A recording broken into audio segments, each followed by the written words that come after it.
Voter ID card और आधार card को link करने की कवायद जल्द ही शुरू होने वाली है। ये बात निर्वाचन आयोग और unique identification authority of India के अधिकारियों के बीच हुई बैठक से निकल कर आई है।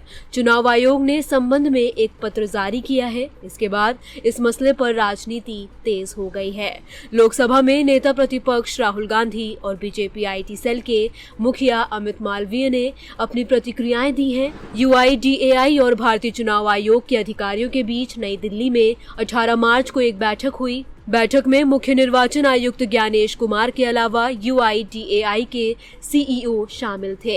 इस बैठक में ये तय किया गया कि सभी कानूनों और कोर्ट के निर्देशों का पालन करते हुए मतदाता फोटो पहचान पत्र को आधार कार्ड से लिंक किया जाएगा।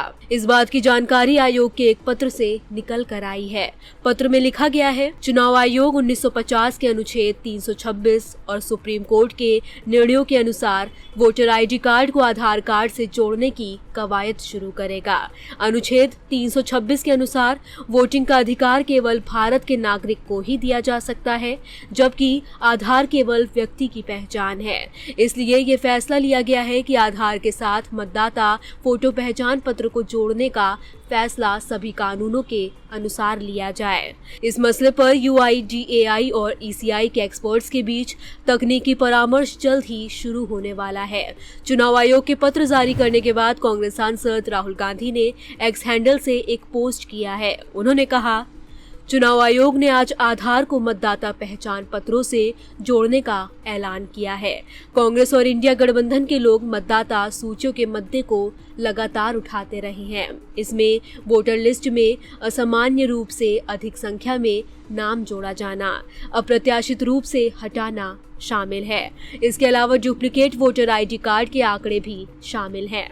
राहुल ने आगे लिखा, आधार से डुप्लीकेट मतदाता पहचान पत्र की समस्या हल हो सकती है, लेकिन गरीब और हाशिए पर पड़े लोगों को आधार लिंक करने में कठिनाइयों का सामना करना पड़ सकता है। चुनाव आयोग को ये सुनिश्चित करना चाहिए कि कोई भी भारतीय अपने वोटिंग अधिकार से वंचित न रह जाए।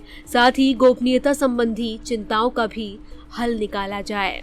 इसके साथ ही राहुल ने मांग की कि महाराष्ट्र 2024 विधानसभा और लोकसभा चुनावों की पूरी वोटर लिस्ट को सार्वजनिक रूप से साझा करके नाम जोड़ने और हटाने के मुद्दे पर भी प्रकाश डालना चाहिए। बीजेपी आईटी सेल के चीफ अमित मालवीय ने राहुल गांधी के पोस्ट पर प्रतिक्रिया दी है। उन्होंने कहा, राहुल गांधी को गरीब और कमजोर तबके के लोगों को बचकाना नहीं समझना चाहिए। कांग्रेस ने यूपीआई और डिजिटल पेमेंट का जमकर विरोध किया था। पार्टी ने दलीलें दी कि गरीब लोग इसका इस्तेमाल नहीं कर पाएंगे। पी चिदम्बरम का संसद में इस संबंध में दिया गया भाषण ऐतिहासिक हो चुका है।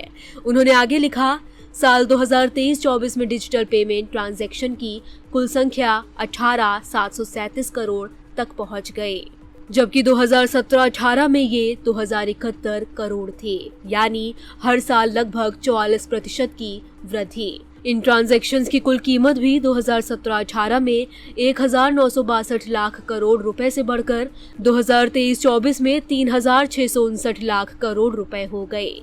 मतलब हर साल 11% का इजाफा हुआ।